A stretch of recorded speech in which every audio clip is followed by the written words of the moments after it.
金馬倫道有一間開咗5年嘅鐵板燒，你食過未啊？佢就係3日月啦。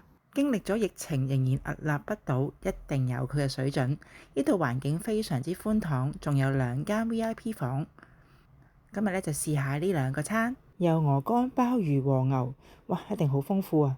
前菜已經好正啦。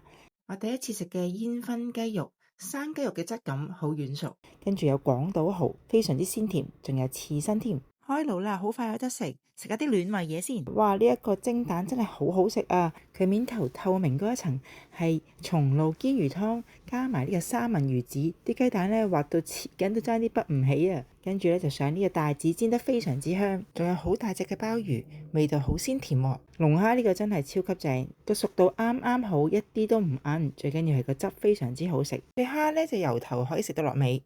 呢2款牛，一個就油香重，一個就肉味重，我2樣都中意。加咗龍蝦嘅麵豉湯真係甜啲嘅喎。